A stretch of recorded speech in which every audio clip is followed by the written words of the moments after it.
Hey, Redemption, it's good to be with you all this morning. How we doing?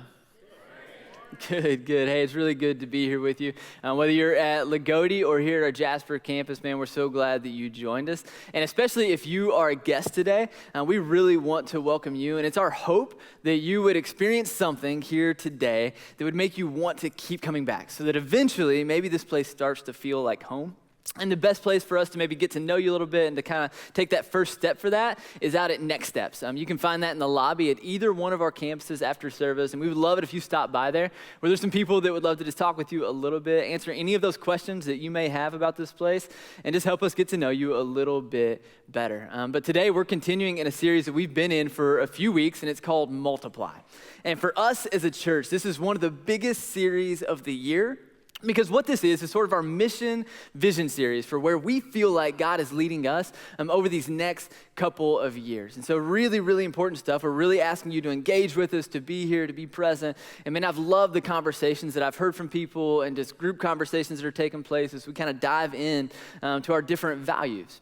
And so as a church, we talk about our mission and who we are. If you've been around for a little bit, you've probably heard this phrase, that Redemption Christian Church exists to love God, to love people, and to change the world, right? That's our mission. And here's the thing about that. That is awesome. That is 100% what we are about and what we want to do.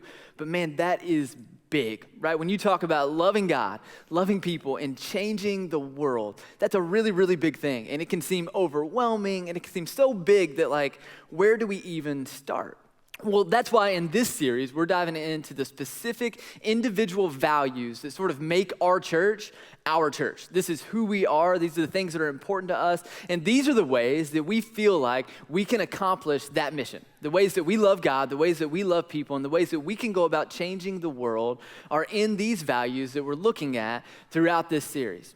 And there's a couple of reasons that these are really, really important for us as a church. And for one thing, it's important because if you're new and you're coming here and you're just checking things out and you're wondering about who we are, this series is to let you know. We want you to know exactly who Redemption Christian Church is, exactly what we're about, and exactly where we're trying to go so that you can come in eyes wide open. There are no surprises. We want you to know, fully aware about the church that you're about to join. We want you to know that. The other reason this is really, really important is because some of us have been around for a long time. Right, maybe you've grown up in church. Maybe you've been a part of Redemption from the very beginning, right? 19 years ago when they had their very first Sunday. Maybe you've been here for all of it. But here's the thing is that over time, it's easy for us to kind of drift a little bit. Just like in your car, when you take enough left turns and enough right turns and you hit enough bumps in the road, you kind of get out of line a little bit and it'll pull one way or the other. And you need to go in for a realignment. Well, in the same way as we're a part of a church, over the years, with enough turns and enough bumps in the road, we can have what we call mission drift, where we kind of get off a little bit to the left or a little bit to the right. And we need a series like this where we can come together and we can get realigned and we can get on the same page as a church. So when we talk about these values and we talk about how important they are, if it's just a big church, just a corporate church body type of thing that we say is really important and we really want these things to be true about us and we really care about them. If that's all that it is, it's good, but it's not good enough. See, for this to really work, it means for every individual person to adopt these values as their personal individual values. And so we could say it like this, all right? Is that these things are only true about us if these things are true about me. And so it has to be every individual saying, these things are going to be true about my life. All right, and that's why in 2 weeks, at the conclusion of this series, we're having what we're calling Commitment Sunday. And Daryl kind of mentioned this last week in his sermon as he talked about generosity and how important of a value that is for each and every one of us. That in 2 weeks, at the end of the series on Commitment Sunday, we're asking every individual family to commit to what you're going to give over the next 2 years financially. Now, this isn't about who gives the most, all right? And it's not going to make you extra holy or get you anything. You're not going to get a better parking spot out of this, all right? That's not what this is about. What this is about is us individually, all right, praying and talking to God about what he's leading us to give over the next 2 years. All right, this allows us to make a lot of plans for the future, allows us to kind of see what kind of ministry and how we're going to do that ministry. And so this is really important for us, the church, to know, but it's not a competition. It's just us praying and asking God, what is he leading us? What is he asking us to give over the next 2 years? And so that's in terms of our generosity, but that's just one value, all right? There are all these other ones that we're going to talk about, and for each and every one are all equally important. We need to be equally bought in on all, and so we're asking every individual to think thoughtfully about each one of these. And so this week, we're talking about a different value, and we're talking about serving. All right, when we talk about serving, here's kind of the way that we frame that up, or the phrase that we use to describe it. Here's what serving is. It means that we will always look for ways to contribute rather than consume. All right, we'll always look for ways to contribute rather than consume. Now, that kind of sums up, that's a really good picture of what we mean by serving. And I want us to all get this. I want us to be on the same page. So here's what I want us to do. Here and over at Lagodi, all right, I want everybody to kind of repeat this together. I want to say this phrase together. You ready? All right. We will always look for ways to contribute rather than consume. That was really, really good, all right? But I want to do it one more, all right? I want us to get this really good, all right? So one more time. We will always look for ways to contribute rather than consume. Good job. That's perfect, all right? We will always look for ways to contribute rather than consume. And the reason I want us to get that and to hear that phrase is because that phrase is really, really, really countercultural. See, if you were to pick out one word that describes our culture and what we're about, it would probably be consumer. All right, we consume at a rapid rate, and we do it in every area of our lives. All right, we want our fast food freaky fast, and we want it exactly how we expect it to be. We consume at a rapid rate, and we've become such consumers that we actually had to invent brand new language, okay? Like when you think about the way that we watch TV, all right, in an age of streaming television where you have Netflix and you've got Hulu and you've got all these different platforms where you can watch episode after episode, all right, we had to invent brand new language to describe the rate at which we consume television. Does anyone know what that phrase is? It's called binge watching, right? We all know that, binge watching, all right? And here's what that is. It's when you're watching a TV show, right? And you're kind of going through and it's pretty good, and you get to the end of the episode and it asks you this question. It says, watch next episode. And so you consider, right? Maybe you look at your significant other, or maybe you're just watching by yourself and you think, okay, just one more. Okay, just one more. And then here's what happens. 5 days later, you are still watching just one more episode. And you're just mad because they only made 10 seasons of Friends, right? Like, how did Ross and Rachel's kids grow up? We don't know, right? Because they only made 10 seasons, all right? But that's called binge watching. And we have become such consumers of not just TV, but all these different things. We actually had to invent brand new language. And here's the thing, all right? We would be so naive to think that we could consume in that way, that we could let it affect our behavior so much and think that it wouldn't start to affect the way that we value things and the way that we care about things and the way that our priorities fall in line. The truth is, it has huge implications for all of those things. I know this is true for me, and so I wonder if maybe this is true for you, that when we allow ourselves to just go along with the natural current of our culture, with our consumer culture, it has some natural end results. All right, and here's the first one that I want to point out, is that when we just go along with culture, our lives are built to accumulate comfort. So we just go along with the tide of culture and we allow it to take us exactly where it wants to go along with everyone else. Our lives are built to accumulate comfort. And to kind of describe that, all you have to do is look at pickup trucks. I know that seems a little weird, but think about it. All right? A few years back, all right, pickup trucks were very tough vehicles, all right? You didn't wash a truck, you waited for rain, right? Because you didn't care if it had mud on it, right? Bird poops, it doesn't matter, it's a truck. You use it to do work. Like it could get dirty, it could have rust on it, it's got four-wheel drive, like it's not comfortable, it's functional, okay? And so when you think of a pickup truck like that, this is kind of the image that comes to mind, all right? This is a pickup truck. And I don't know if you watch Friday Night Lights, but this is actually Tim Riggins' truck in that show, all right? It's a good American pickup truck. If you haven't seen Friday Night Lights, you should binge watch that. All right, it's a great, I'm just kidding. You should do that. All right, but this is a pickup truck. Now, today, pickup trucks have changed. All right? I was Googling the most comfortable pickup trucks about to hit the market, and this is what a pickup truck is today. All right, this is Tesla's new like futuristic truck that they're working on. And here's what this article said about pickup trucks, all right? This is what they had to say. It says, while trucks were once only used as primary utility vehicles, consumer needs have changed. And the desire for premium cars and trucks has become more pertinent. Trucks need to not only be high-powered machines, but also offer passengers a premium driving experience. Now, I used to ride around in my dad's old pickup truck. Can I just tell you something? It was not a premium driving experience, all right? We have gone from functional to comfortable, all right? Our lives are built to accumulate comfort. And that's one of the natural downstreams. Here's another one. When we just go along with the natural current of our culture, our lives are built to protect privacy.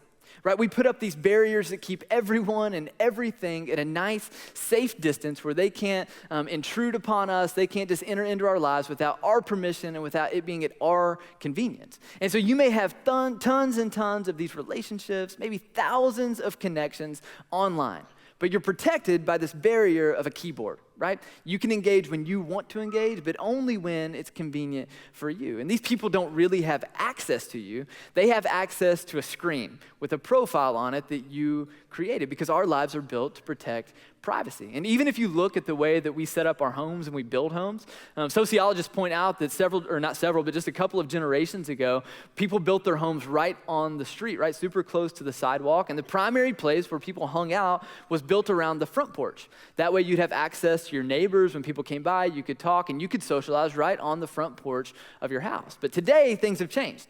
And we build our houses far off the road, right? And the primary place that we build to hang out and to be with our family or be by ourselves is in the backyard, on the back porch. And we put up these nice privacy fences that keep us away from the scary neighbors, all right, so they can't engage upon us. And we even have these garage doors that some introvert invented, had to be an introvert, right, where you can just pull straight into your house and close the door behind you without ever engaging with anyone. Right? Our lives are built to protect privacy. And here's the third one, all right? When we just go along with the natural current of our culture, our lives are built to avoid injustice. Right? And here's what I mean by that is that we work so hard to make our lives safe and comfortable and secluded from anything messy that we forget that it's anyone's reality to live in the mess. Right? Because when it hasn't been my experience, I forget that it's been anyone's experience. So in where I choose to live and the people I allow to be near me and in my life and the issues I choose not to engage in, I do everything I can to build my life to avoid injustice. And here's the thing, when we're not in the mess, when we're not with those people, when we're not a part of the struggle, we remove ourselves from it. We end up not serving the people who are in that struggle. We end up not serving the people who are experiencing injustice. See, this is what happens. When we allow ourselves to just go along with the natural tide and the natural current of our consumer culture, our lives are built to consume comfort.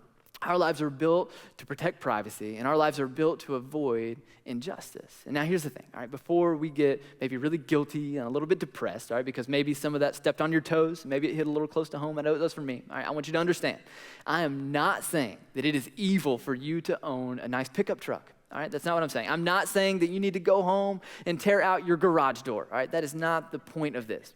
Those things in and of themselves are not evil and they're not bad. But here's the deal. When they become ultimate things, when they become things that you can't imagine living without, that's when they become bad things. That's when they become unhealthy things. And that's when they become issues that we need to address. And I also want to point out that I am right there with you. All right? It is so easy for me to slip into a consumer mindset where I'm so focused on my future plans and my wants and desires that all of a sudden I'm all about my comfort. And all of a sudden I'm all about my bubble that I want to live in. And I'm all about keeping the messy, difficult people away from my life. I can get into that so easy. And so that's why I think this morning, what we're going to talk about is going to be really, really challenging for all of us. Right? We're going to be looking in the book of Acts at the early church and how they had to overcome some difficulties that they experienced in engaging their culture. And see, what we're going to do is we're going to have to each individual in our church, make a decision that either we're going to continue to just be drifted along with the current of our consumer culture, or we're going to choose to live the lives of service that God has called us to live, even if that means our lives look very, very different from the lives of the people around us. All right, so if you got a Bible or a Bible app, go on and open up to Acts chapter 6, where we're going to be today. And here's the thing, you may be a little unfamiliar with the book of Acts, maybe if you're new to this, and I just want to catch you up really quick, all right? The book of Acts is actually sort of like a history book. And what it does is it gives us the history of the early church. So about 2,000 years ago, when this church movement got its start, it got off to a really, really big start really, really fast. And so in the course of just one sermon, all right, thousands and thousands of people start joining the church. They become followers of Jesus, they're getting baptized, and there are new members showing up every day. It was amazing, all right? Awesome, incredible growth from the very beginning of the church. But here's the thing, when it grew really, really fast and it got really, really big, it also got really, really complicated. And so the disciples, the early church leaders, right, they weren't exactly business gurus. They were not organizational geniuses. They were just a bunch of fishermen who had quit their day jobs to go follow Jesus. And so to say that this challenged their leadership capacity would be an understatement. All right, as the church grew really big, really fast, it got really complicated. And that's where we're going to jump in today in Acts chapter 6, and we're going to pick it up in verse 1, where it says this. It says, but as the believers rapidly multiplied, there were rumblings of discontent. So the church is growing like crazy, right? New members are showing up. Everything's moving up and to the right. It's getting bigger and bigger and bigger. And you think, this is awesome. But it says that there were rumblings of discontent, right? There was grumbling and complaining, and that is the absolute worst, right? Like we've all probably heard this before. When people get together and there starts to be a lot of whispering and there starts to be a lot of twittering and there starts to be a lot of complaining, and it's the absolute worst. Now, here's what I know. I know that that is not any of us, right? This is a room full of non-complainers. You would never do that. I would never do that, all right? But I want us to all just understand, all right, what this would be like and how terrible this situation would have been. So here's what I want you to do, all right? And in just a minute, I'm going to count to 3, and I want everyone to say the word grumble. And I want you to say it in your most disgusted voice. You're going to go grumble, grumble, grumble. All right, so everybody got that? Are you ready? You ready? Lagodi, are you ready? All right, 1, 2, 3. Grumble, grumble, grumble. Oh, that's gross. That's the worst. Isn't that the worst sound? Like nobody wants to hear that. That's a terrible, terrible sound.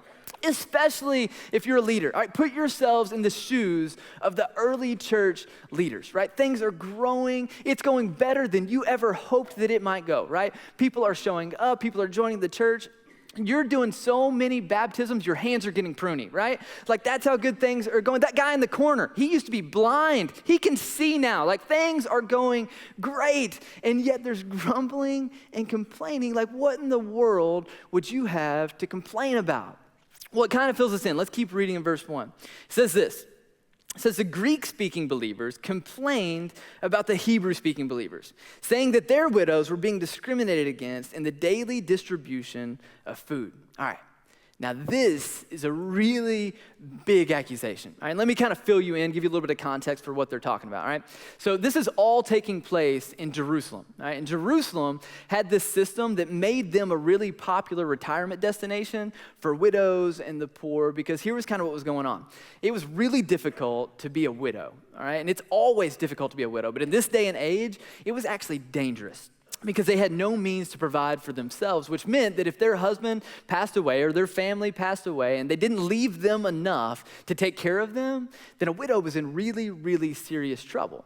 But in Jerusalem, they had this Jewish system of providing food and resources to widows and poor and people that couldn't provide for themselves. But see, here's the problem, is that these women were now joining the church. They were becoming followers of Jesus, which meant that a Jewish food system was no longer available to them. So now the church has all these widows that are a part of the church, and it becomes the church's responsibility to take care of them, that they need to provide the food, they need to provide the resources to care for these women. Well, this is where the accusations come in. See, the church is saying that the Greek-speaking women, that's the ones who are not Jewish, are complaining about the Hebrew-speaking women, that's the women that are Jewish, and saying that you're only taking care of them.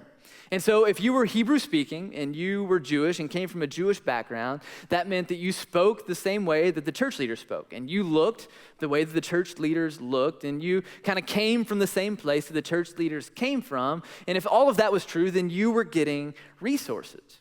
But now the Greek-speaking widows, those are the ones who were not from a Jewish background, the ones who didn't really know about church and they were new to all of this, and they spoke a little bit differently, and they came from a little bit different background, and they were not receiving any resources.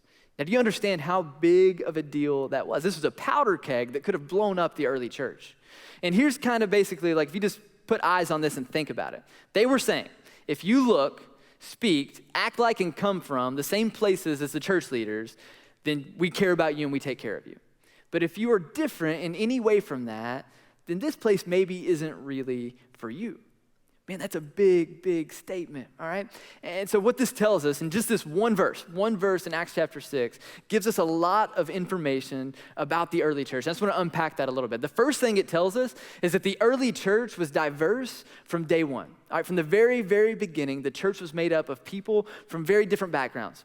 People that looked very different, people that spoke different languages, people from very different experiences. And here's what we know is that anytime you get a group of people together that have different backgrounds and different experiences, there's guaranteed to be some misunderstandings, whether that's in social class, whether that's genders, whether that's in racial or even in generational diversity, there's going to be a little bit of misunderstanding. And that still happens today. Just a little while back, about a month or so ago, I was hanging out at The Well, which is our student ministry service that we have on Wednesday nights. And I'm just there kind of talking and hanging out. And I was listening to these girls about a table away from me, and they were talking, and they kept saying this phrase. They kept saying, "spill the tea." Now, does anyone know what that means? Anybody? I see some hands of some teenagers. All right, makes sense. All right. I'm like, I had no idea what this meant. All right, it turns out I'm old, okay? And I didn't know that I was old. But I'm old, and like a grumpy old man, I assumed like these kids are up to no good. You know, they're about to make a mess. And so I asked them, I said, what do you guys mean, spill the tea? And they informed me, all right, I was educated. They said, well, spill the tea is like when you spill the truth. Like you're filling your friends in on the truth about what's been going on in your life. And I had no idea that's what it meant. You guys can all be cool now. You can go home and spill the tea, right? And you can talk about things. I don't know. All right, but here's the thing. Even generationally, all right, we speak a different language. The words we use with each other do not mean the same things, and it causes a lot of confusion. That's exactly what was going on in the early church. So all this growth, all this diversity, and all this confusion, and it made things really difficult. So from day one, the church was diverse. Here's the other thing that it tells us. From day one, the early church was messy. All right, they didn't have it all together. It was complicated. They didn't make all the right decisions. It was a little bit messy. And here's the thing. When it comes to church, you've heard me and Daryl, and we'll talk about Acts, and we'll talk about the early church, and we sort of have this idea of idealizing them. And we act as if the early church was perfect. And if we could just get back to doing it the way that the early church did, then all our problems would be solved and we would have it all together. The truth is, that's not true. All right, the early church was not perfect. They didn't have it all together, and they were actually messy from day one. And can I just be really honest with you? All right, Redemption Christian Church is not perfect. All right, they let people like me preach on a regular basis. They are not perfect, all right? We have our messes, we have our mistakes. Sometimes we make decisions and they turn out to be the wrong decisions. We are not the perfect church. And here's the thing, I know so many people that bounce around from church to church to church, and they're looking for the perfect church, and they're constantly disappointed when they find out the place they're at isn't the perfect church. And so just to be totally transparent with you, if you are here today and you're looking for the perfect church, this is not it. We are not perfect. And can I just ask something of you, all right? If you are looking for the perfect church, if you happen to find it, don't join it, all right? Because I promise you, you will mess it up, all right? So don't go do that. Don't mess up the perfect church, all right? Stay away. All right, the church is messy. Our church is messy. And the early church was messy from day one. They didn't have it all together. This is what the early church was dealing with, all right? They didn't have it all together. And as we move on from that, here's the issue. We want to look at the way that they responded to the mess in their church. Because while they weren't perfect and while they didn't have it all together, the way that they responded to it is what's so significant and really probably the reason that this church has grown and thrived as it has over the last 2,000 years. So let's look at what they did. Look at verses 2-4. It says, so the 12 called a meeting of all the believers. They said, we apostles should spend our time teaching the word of God, not running a food program. And so, brothers, select 7 men who are well respected and are full of the Spirit and wisdom. And we will give them this responsibility. Then we apostles can spend our time in prayer and teaching the word. So look at what they did, all right? They saw this mess, they saw the imperfection, they saw the mistakes, and rather than make excuses for it, all right, rather than ignore it and sweep it under the rug, rather than blame shift and act like it was somebody else's fault and it's not our fault and it's gonna make the church look bad, rather than do any of that, they looked at it, they acknowledged it, and they addressed it. And the way that they addressed it was by delegating. They said, we need some other people to be a part of this. We can't do it on our own. This isn't working. We need other people to join us in the work that God's doing here. And this is what they understood, and it's something that we really need to get. They understood this truth, that no one can do everything, but everyone can do something. Man, it's so simple, right? No one can do everything, but everyone can do something. That seems so simple and so easy to understand, but it's so often something that we miss on a regular basis. That we try to do everything ourselves, and we try to keep all the responsibility instead of inviting others in to the work that God's doing. Instead of allowing other people to use their gifts and their resources to do this, we try to do it on our own. And what we need to do is, just like the early church, is function as a church body. All right, there's a reason that throughout Scripture, the church is described as a body, and it's because it takes every individual part for this thing to work properly. That means every individual coming in and looking for ways to contribute rather than consume. And notice something else that's really important here is that when they were looking for these people they were going to delegate to, they weren't looking for just anybody. All right? They weren't looking for just someone to do the stuff that I don't want to do. Like, they weren't saying we enjoy the stuff on stage and we enjoy preaching and teaching and the stuff in the spotlight and we need somebody else to just kind of do everything else. That's not what they did. It says that they were looking for people that were full of wisdom, that were full of the Spirit of God, and that were well respected. That's the type of people that they were looking for. That's a really high bar, all right? They were looking for people that were well-respected, full of wisdom, full of the Spirit of God. And here's the reason why that was so important. Because all service is spiritual. All service is spiritual. All right, there are not categories, there are not levels. There's not like the varsity serving that's like for the really, really spiritual people that they get on stage and they're on the spotlight and they do videos and they do like all that stuff. Like, they're really spiritual. And then there's like JV serving, and that's for the people that are just like kind of spiritual but not really spiritual. And those people, they can like greet and they can go serve the poor and they can do that stuff because that's kind of like the JV team, all right? That's not how this works, right? There are not levels, there are not standards, there's no varsity in JV. There is service, and all service is spiritual. I love the way it puts this in 1 Corinthians 12, verse 5. It says, there are different kinds of service, but we serve the same Lord. See, there are different kinds of service. There are a million different ways that you can serve, but it's all spiritual because we all serve the same Lord. All right, that's the important part about when it comes to service. And now in our church, we are so blessed. We've got a ton of people that do that on a regular basis. That are willing to serve, that are willing to be servant leaders, and they demonstrate that every single week at this place and in our community. And I got the chance to sit down with a couple of them as they kind of talked about how serving plays out in their lives, and I'd love for you to kind of check out this conversation.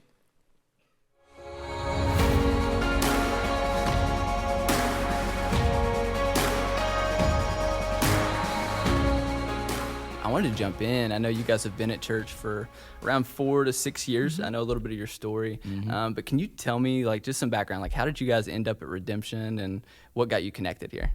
Well, she started coming before I did. And honestly, I come for the wrong reasons. I really was. I was coming to impress her because her and I were divorced at the time. And I got here and I realized, you know, the moment I walked in, I had people talking to me, telling me that they were praying for me. And then it didn't take long. I had a gentleman approach me and said, I need you to help me. So then that's just when I got started in the parking lot, serving in the parking lot. How have you seen the value in helping people find a parking spot? It's allowed opportunities, you know, people to say, oh, I seen you out in the parking lot, or just out in the general public too. Oh, you work in the parking lot.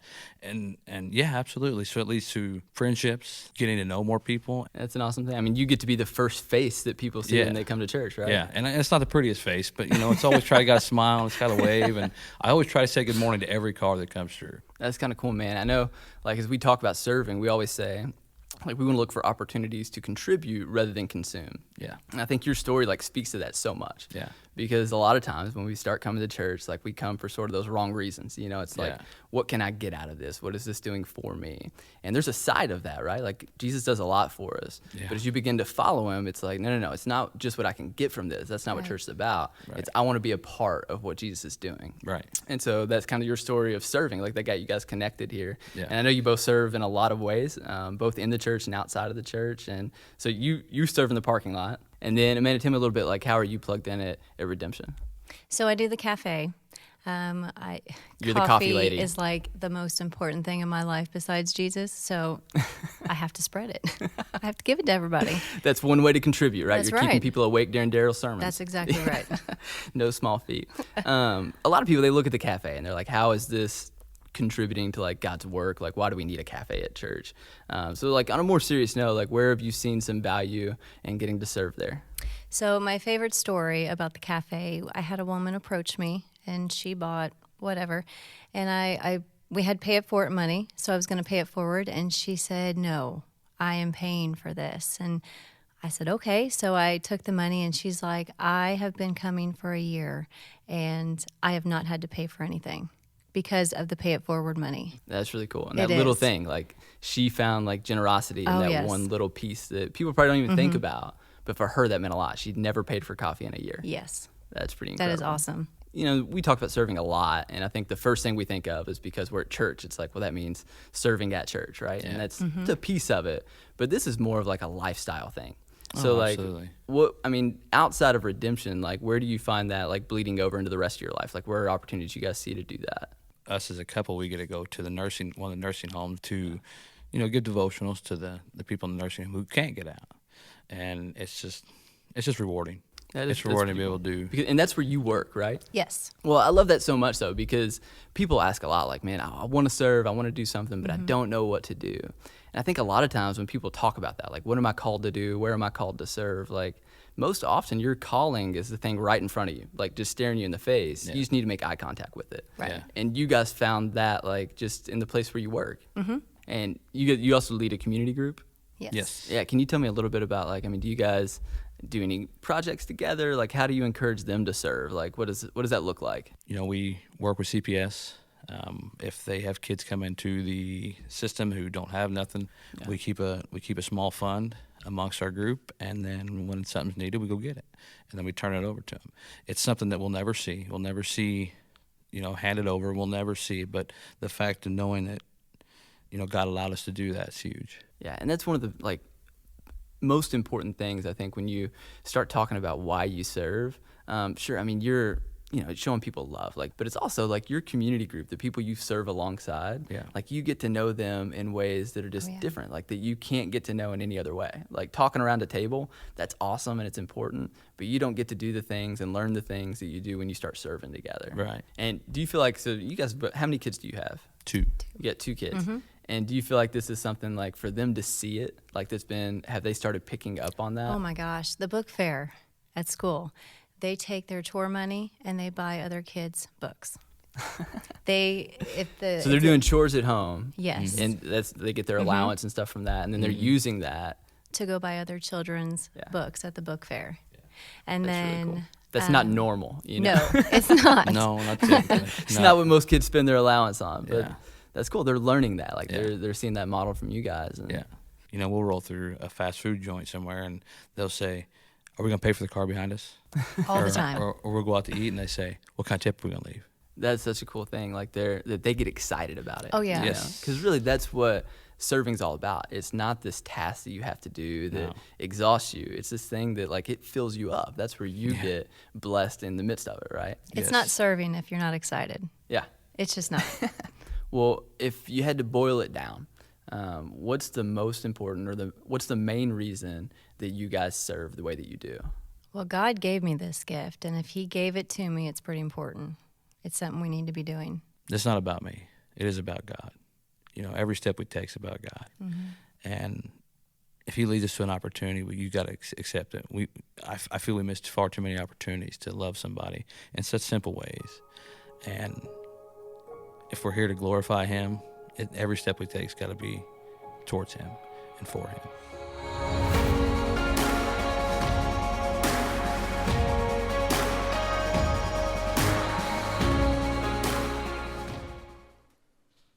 Man, I think that's such an interesting conversation, because I think a lot of times we could look at stuff like serving in the parking lot or making coffee, and we'd say, well, that's not serving. That's not spiritual. That's just normal stuff.